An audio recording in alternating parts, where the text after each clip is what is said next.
हर रोज एक नई कहानी देखने के लिए चैनल को सब्सक्राइब करें और बेल आइकन दबाना ना भूलें। सुहाना अपनी सास हेमा और पति रमेश के साथ एक छोटे से घर में रहती थी। सुहाना को खाना बनाने का बहुत शौक था। ऐसे ही एक दिन सुहाना गुजराती डिश ढोकला बनाती है और अपनी सास को खिलाती है। तभी उसकी सास बोलती है, बहू क्या हर रोज नई नई चीजें बनाकर खिलाती रहती है मुझे। देख जो भी तूने बनाया है ना, मैं नहीं खाने वाली हूँ, बता देती हूँ। तेरा खाना बनाने के शौक में मुझे कितना मोटा कर दिया है। माँ जी आप ये डिश एक बार खा कर तो देखो, फिर मुझे कहना। मैंने बहुत मेहनत से ढोकला बनाया है, आपको ये खाकर बहुत अच्छा लगेगा। नहीं नहीं बहू, ये देखना कितना सूखा सूखा दिख रहा है ये तेरा ढोकला। इसमें कुछ है भी नहीं जिसे देखकर लगे कि हाँ मैं इसे खा लूँ। एक काम कर, ढोकले में कुछ मिला दे ताकि दिखने में अच्छा लगे और मैं खा भी लूँ। हाँ सोचती हूँ कुछ अच्छा ही बनाऊंगी। अरे हाँ माँ जी, हमारी पड़ोसन कांता चाची गुजराती है ना, उनसे पूछती हूँ। उनके पास तो भर भर के गुजराती रेसिपी होंगी, मैं उनसे जाकर पूछती हूँ। हाँ उनको गुजराती खाना बनाना बहुत अच्छे से आता है। गुजराती जो ठहरी, भला हो भगवान का जो हमें गुजराती पड़ोसन दे दिया। अब तेरा ढोकला शोकला खाना नहीं पड़ेगा मुझे, जा जल्दी से जाकर पूछा। सुहाना अपनी पड़ोसन कांता के घर जाती है तो देखती है कांता बहन किचन में खाना बना रही थी।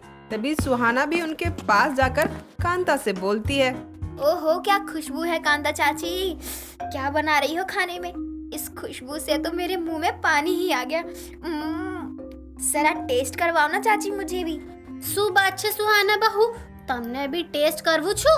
તમને અભી ટેસ્ટ કરવાઉં છું। તમને જરા बहुत गरम છે दाल ढोकली। दाल ढोकली, क्या बात है। मैंने तो घर में ढोकला बनाया है और आपसे पूछने आई हूँ ढोकले के साथ ऐसा क्या क्या खाया जाता है, और आपने दाल ढोकली की बात छेड़ दी। वाह, मैं भी सीख कर खिलाऊंगी अपने ससुराल वालों को। बहुत सरस बात छे। ढोकला के साथ धनिया की हरी चटनी अच्छी लगती है, उसके साथ खाओ तो मजा आवी छू। मीठी चटनी बहुत अच्छी लगती है, तुम्हें जो पसंद हो वही बना के अपने घर वालों को खिलाओ। हाँ खिलाऊंगी, लेकिन सबसे पहले आप मुझे ये दाल ढोकली खिलाओ। बहुत मस्त खुशबू आ रही है, अब मेरे से इंतजार नहीं हो रहा, कब से खुद को रोक रखा है मैंने। कांता सुहाना की बात सुनकर हंसने लगती है और उसे दाल ढोकली खाने को देती है और सुहाना खाते हुए कहती है, ओह माय गॉड कांता चाची, क्या टेस्ट है आपके हाथों में। मजा आ गया दाल ढोकली खाकर, कोई जवाब नहीं, लाजवाब है। शायद आज से पहले मैंने आपके हाथ का खाना इतना टेस्टी खाया होगा।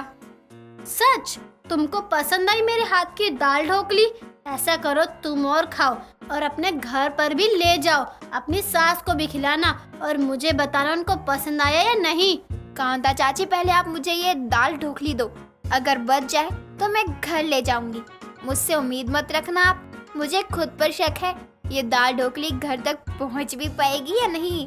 आज ये पूरा दाल ढोकली खाने का सोचा है क्या तुमने सुहाना बहू? तुम इसकी मुझसे रेसिपी ले जाओ और घर वालों को भी अपनी हाथ की बनी दाल ढोकली खिलाओ और मुझे भी खिलाना, और फिर मैं बताऊंगी कि कैसी बनी। मैं यही बोलने वाली थी आपको, लेकिन आपने मेरी मुंह की बात छीन ली। अब आप मुझे ये दाल ढोकली की रेसिपी दे दो, घर पर सासू माँ को भी बनाकर खिलाऊंगी गुजराती खाना। सुहाना के कहने पर कांता उसे दाल ढोकली की रेसिपी देती है और सुहाना अपने घर चली जाती है। ऐसे ही अगली सुबह सुहाना नाश्ते में दाल ढोकली बनाती है सबके लिए। तभी सुहाना का पति रमेश बोलता है, ये क्या बनाया है तुमने? रोज कुछ ना कुछ बनाती रहती हो, नाम भी याद नहीं रहता या बस अपने मन में कुछ भी बनाकर खिलाई जा रही हो। पहले आप खाकर देखो, फिर मुझे कहना कुछ अलग है और स्वादिष्ट भी। आपको ये दाल ढोकली खाकर मजा आ जाएगा। दाल ढोकली? अब ये क्या नई चीज हमें खिला रही हो सुहाना? तुमने कहाँ से सीख लिया भैया ये दाल ढोकली बनाना? पता नहीं कब बंद होगा तुम्हारा ये खाना बनाने का पागलपन। अच्छा जी, आप लोगों को अच्छा अच्छा खाना बनाकर भी खिलाऊं और ताने भी सुनूं, अब नहीं होगा आज के बाद आप लोगों के लिए। मैं कभी कुछ नहीं बनाऊंगी ना करूंगी। आज के बाद जो बनेगा वही खा लेना, मुझसे उम्मीद मत रखना कुछ और नया बनाकर खिलाने को। अरे मेरी जानू, तुम तो गुस्सा हो गई। मैं तो बस तुम्हारे खाना बनाने की तारीफ कर रहा था। वैसे तुम आज ये दाल ढोकला बनाया है, बहुत टेस्टी है। कहाँ से सीखा तुमने इसकी रेसिपी? कल ना मैं चाची के घर गई थी, कांता चाची के घर। दाल ढोकली बना रही थी अपने घर में। मैंने उनसे रेसिपी ले ली है और आज बना दी आप सबके लिए। मुझे बहुत पसंद आया इसलिए रेसिपी ले आई। अगर आप सबको खाना है तो खाओ, वरना कोई बात नहीं, आप लोगों की मर्जी। लेकिन मैं तो यही खाऊंगी आज नाश्ते में। हाँ खाओ और हमको भी खिलाओ। हम लोगों ने कब बोला कि दाल ढोकला नहीं खाना है। वैसे भी तुम कुछ नई चीज बनाओ और मैं टेस्ट ना करूं, ये तो हो ही नहीं सकता। लाओ दो तुम्हारे हाथ की सुपर स्पेशल दाल ढोकला। रमेश अपनी बीवी की तारीफ करते हुए उसे मना लेता है और दाल ढोकला खाकर ऑफिस चला जाता है। कुछ देर बाद सुहाना की पड़ोसन कांता आती है और सुहाना की सास हेमा से कहती है, जय श्री कृष्ण हेमा बेन, केम छो? सब कुशल मंगल? हाँ हाँ, सब कुशल मंगल। बस हमारी बहू सुहाना को छोड़कर। पता नहीं उसको आपके हाथ के दाल ढोकला में क्या मजा आ गया। आज हम सबको वही खिलाई जा रही है। इसके इस पागलपन से तो कोई बचा नहीं सकता हमें। क्या बात कर रही हो आप? इसमें पागल वाली कौन सी बात हो गई हेमा बेन? तमे सु बात कर रहे हो? सुहाना बहू को बुलाओ, मुझे भी टेस्ट करना है अब उसके हाथ की दाल ढोकली, तभी तो मैं बोलूंगी ना कैसी बनी। हाँ खाओ और बताओ मेरी बहू ने आपकी रेसिपी कैसी बनाई है। घर में एक पागल कम थी, जो एक पागल और आ गई। हमारे घर में अब इसको दाल ढोकला खाना है, कमाल है। सुहाना है कहाँ, दिख नहीं रही? कांता के इतना बोलने पर हेमा सुहाना को आवाज लगाती है। हेमा की आवाज सुनकर सुहाना वहाँ आती है और बोलती है, जी माँ जी बताइए क्या हो गया? आपको फिर से दाल ढोकली खानी है क्या? अकल की अंधी तो तू है ही, शायद अब आंखों की भी अंधी हो गई है। देख बहू, कांता चाची आई है हमारे घर, इनको तुम्हारे हाथ का बना दाल का ढोकला खाना है, खिला दो। अरे कांता चाची, मैंने आपको नोटिस किया ही नहीं। सॉरी चाची, आपने रेसिपी दी थी तो मैंने आज दाल ढोकली बनाई है और घर में सबको खिलाई भी है। बस आपको खिलाना बाकी है और आप बताना कैसा बना है। हाँ जरूर बताऊंगी, यही तो पूछने आई थी तुमने दाल ढोकली बनाया या नहीं, लेकिन तुम्हारी सास ने बता दिया, तुमने बना लिया। चलो अब मुझे भी खिला दो, हम भी टेस्ट करें कि कैसी बनी है तुम्हारे हाथ की दाल ढोकले। हाँ जरूर चाची, आप ही तो गुरु हो इस दाल ढोकली की रेसिपी की। अगर आपने मुझे पास कर दिया तो मैं खुश हो जाऊंगी, लेकिन आप मेरा दिल रखने के लिए झूठ भी मत बोलना। सुहाना कांता को दाल ढोकला खाने को देती है और कांता भी दाल ढोकला खाकर सुहाना की तारीफ करती है। ऐसे ही कुछ दिन गुजर जाते हैं और एक शाम सुहाना फिर से दाल ढोकला बनाती है और सभी खाने बैठते हैं। ये खाना देखकर हेमा बोलती है, बहू मुझे इतना बता दे, तेरा पागलपन कब बंद होगा? अब मुझसे हर दूसरे दिन दाल ढोकला नहीं खाया जा सकता। अगर तुझे खाना है तो तू मजे से खा, लेकिन अपने साथ हम लोगों को मत खिलाया कर। तूने खुद को देखा है, दाल ढोकला खा खा कर तू भी ढोकला जैसी हो गई है। माँ जी आपको तो यही खाना पड़ेगा। वो क्या है ना, घर पर और कुछ नहीं है, इसलिए तो मैंने दाल ढोकली बनाई है। खाने में भी टेस्टी और बनाने में भी झटपट। मुझे नहीं खाना तेरा दाल ढोकला, बस बहुत हुआ, हम मुझसे नहीं खाया जाता। तू क्या बोलता है रमेश, तुझे खानी है तेरे बीबी के बनाए दाल ढोकले? माँ मुझे भी यही कहना था, बस करो अब। सुहाना बहुत खा लिया तुम्हारा दाल ढोकला, अब तो बख्श दो मुझे। दाल ढोकला खाने का बिल्कुल भी मन नहीं कर रहा है। नाश्ते में भी वही और टिफिन में भी वही दाल ढोकला, कौन देता है भला? आज के बाद मुझे इस घर में दाल ढोकला नहीं चाहिए। रमेश की बात सुनकर सुहाना उदास हो जाती है। ऐसे ही कई दिन गुजर जाते हैं, लेकिन सुहाना का दाल ढोकला के प्रति कोई बदलाव नहीं आता और सुहाना का पति और सास दोनों चुपचाप से दाल ढोकला खाया करते हैं। 6 महीने के बाद कविता अपनी भाभी की डिलीवरी होने पर सामान सहित अपने ससुराल लौटती है तो हॉल में झाड़ू लगा रही चंपा उसके सामने झाड़ू करके उसे रोकते हुए कहती है, अरे अरे रुक रुक रुक, किधर घुसी चली जा रही है? ये तेरा मायका नहीं है जो ऐसे मुंह उठा के सामान उठाकर अंदर चली आई। मायका नहीं है, लेकिन ससुराल जरूर है। और मुझसे क्या पूछ रही हो? पहले तुम बताओ कि तुम कौन हो और मेरे घर में क्या कर रही हो? मैं चंपा, बोले तो इस घर की नौकरानी, लेकिन नौकरानी सुन के हल्के में नहीं लेने का, समझी? क्योंकि अभी मैं ही चीज घर की करता धरता है।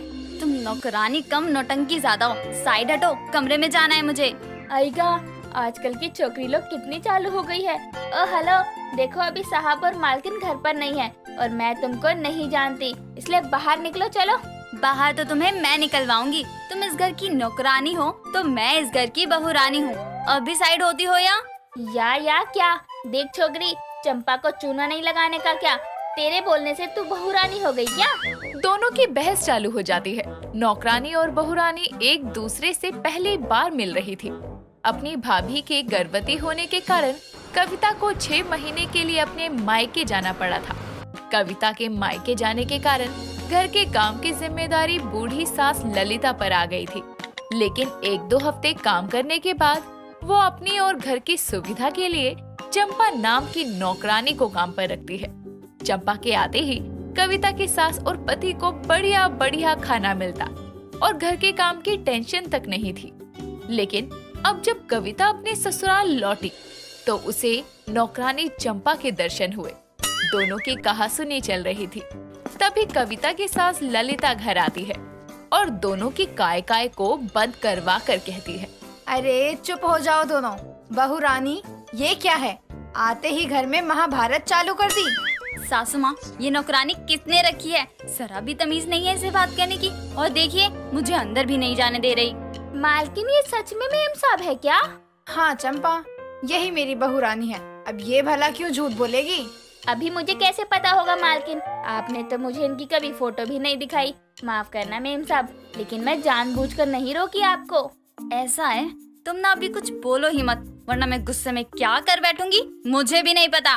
इतना कहकर कविता गुस्से में सामान लिए कमरे में जाती है और फ्रेश होकर आराम करती है। फिर सीधा रात के खाने के समय ही हॉल में आती है। तभी वो खाने की बढ़िया खुशबू से खाने की टेबल की ओर खींची चली आती है और तभी उसका पति कमल कहता है, आ गई तुम? आओ बैठो। 6 महीने बाद तुम्हारे साथ बैठकर खाने को नसीब होगा। आप तो रहने ही दो। खाने की खुशबू तो बड़ी अच्छी आ रही है सासू माँ। क्या बनाया है खाने में आपने? मैंने नहीं, चंपा ने बनाया है। वो भी तेरी मनपसंद के राजमा चावल, साथ में रायता भी है। एक बात बताइए सासू माँ, 6 महीने के लिए मैं मायके क्या चली गई? आप घर की रसोई भी नहीं संभाल पाई और कर दी मेरी रसोई उस नौकरानी के हाथ। मेम साहब, अभी गुस्सा छोड़ो ना। मैं ऐसे राजमा चावल बनाई है कि खाकर आपकी तबीयत चमक जाएगी। हाँ कविता, खाकर देखो। तुमसे अच्छा खाना बनाती है चंपा, है ना माँ? हाँ हाँ, तभी तो खा खा कर इतना फैल गए हो।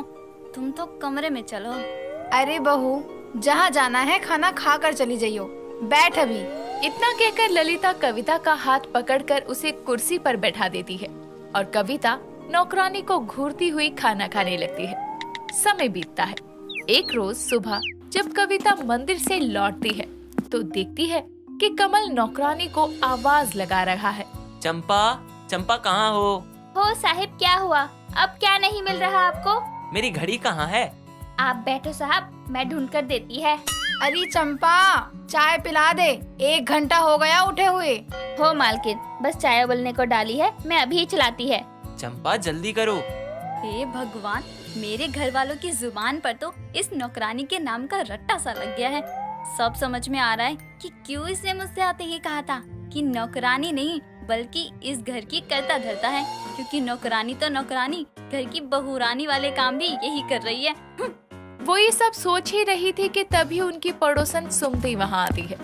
सास या बहू को आवाज लगाने की जगह वो नौकरानी चंपा को बुला कर कहती है, चंपा, अरे ओ चंपा। अरे सुमति काकी, अभी आप सुबह सुबह काई को टपक पड़ी? अरे मैं कहती जरा सूखी मिर्च तो दे दे। और हाँ, ललिता को कहती दिन में पूजा है, आ जाए। नमस्ते सुमति आंटी। तुम कौन?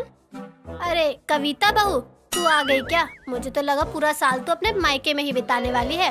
अरे ऐसे कैसे सुमति आंटी, बहुरानी हूँ मैं इस घर की। एक बार को नौकरानी के बिना काम चल सकता है, लेकिन बहुरानी के बिना नहीं। बैठिए, मैं लाती हूँ आपके लिए सूखी मिर्ची। मेम साहब, आपको क्या मालूम मिर्ची कहाँ रखी है? मैं लाती हूँ। अरे तुम झाड़ू कटका करो ना, बहू हूँ इस घर की। नहीं भी पता होगा तो पता कर लूंगी, समझी? इतना कहकर वो पल्लू झटकती हुई रसोई में चली जाती है। उसके ये तेवर देखकर नौकरानी चंपा और बाकी सब हैरान थी। समय बीतता है। घर में बहुरानी की वापसी हो गई थी। सभी को इस बात का एहसास दिलाने के लिए कविता घर में सभी चीजों को संभालना अब खुद शुरू करती है। नवरात्रों की शुरुआत होने वाली थी। जिसके लिए ललिता साड़ी वाले को ही घर पर बुलाती है। सास बहू साड़ियाँ पसंद कर रही थी कि तभी चंपा सभी के लिए शरबत लेकर आती है और साड़ी वाले की दिखाई साड़ी देखकर कहती है, आएगा कितना छान रंग है मालकिन, ये वाली साड़ी लो आप, पहनने के वास्ते आप पर खूब जचेगी। क्या तेज नजर है तुम्हारी, ये कलर बहुत डिमांड में है, माताजी पर तो रंग खिलेगा भी। हाँ रंग अच्छा है लेकिन डिजाइन कुछ खास नहीं है, कुछ और दिखाइए। जी जी अभी दिखाता हूँ। मालकिन आप कहो तो मैं भी एक साड़ी देख लूं? हाँ हाँ देख ले चंपा। हाँ हाँ देख ले, सासू माँ भी ना कुछ ज्यादा ही मेहरबान है इस नौकरानी पर। मालकिन ये साड़ी ना दुर्गा माँ को भेंट चढ़ाने के लिए ले लो, बहुत बढ़िया है। हाँ अच्छी तो है, लेकिन माता रानी के लिए बहू रानी जो साड़ी पसंद करेगी वही भेंट में चढ़ेगी। और नहीं तो क्या, और तू अपने लिए साड़ी देखना। हो मेम साहब, तो ये वाली मैं खुद के लिए रख लेती है। लेकिन ये पूरे 1000 की साड़ी है। देवा रे देवा, इतनी महंगी साड़ी मैं नको ले सकती, रखो इसको। अरे क्यों नहीं ले सकती, तुझे पसंद है ना तो तू रख इसे। और भाई साहब आप दाम की बात पसंद के बाद ही करना। अपने मेम साहब का ये बड़प्पन देखकर चंपा को बहुत अच्छा लगता है। समय बीतता है। अब घर की बहुरानी और नौकरानी में बात बात पर बहसबाजी बंद हो जाती है। एक रोज रात को खाना बनाने के बाद जब चंपा किचन में बर्तन धो रही थी, तभी सास बहू आपस में बातें कर रही थी।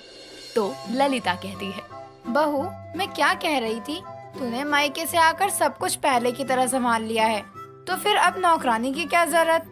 इसका इस महीने का हिसाब पूरा कर दे और इसे अगले महीने से काम पे आने से मना कर दे। सासू माँ आपकी बात सही है, लेकिन भले ही वो नौकरानी हो, लेकिन 6 महीने मेरी गैर मौजूदगी में उसने आपकी बहुरानी से भी ज्यादा अच्छे से इस घर को संभाले रखा। हमें उसकी जरूरत नहीं है, ऐसा कहकर उसे निकालना अच्छी बात नहीं है।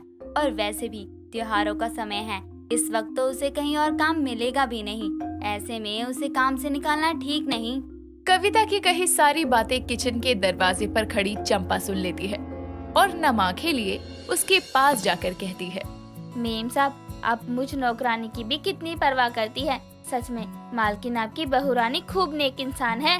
बस बस चंपा, मैंने कोई एहसान नहीं किया तुझ पर। और सच कहूँ तो आजकल जितनी जरूरत घर में बहुरानी की नहीं होती ना, उतनी तो नौकरानी की होती है। और सच तो ये है कि किसी किसी घर में तो बहुरानी ही नौकरानी होती है। मैं भी पहले तो उसे जलने लगी थी, फिर समझ आया कि सबकी अपनी एक अलग जगह होती है जो कोई नहीं ले सकता। चलो भाई रात बहुत ज्यादा हो गई, अब दोनों रानियां जाकर सो जाओ और इस सासू रानी को भी सोने दो। उसकी बातें सुनकर दोनों मुस्कुरा देती हैं और तीनों अपने अपने कमरे में चली जाती हैं। दोस्तों अगर आपको ये कहानी पसंद आई तो इसे लाइक करें, शेयर करें और कमेंट करके बताएं कि कहानी में आपको सबसे अच्छा क्या लगा।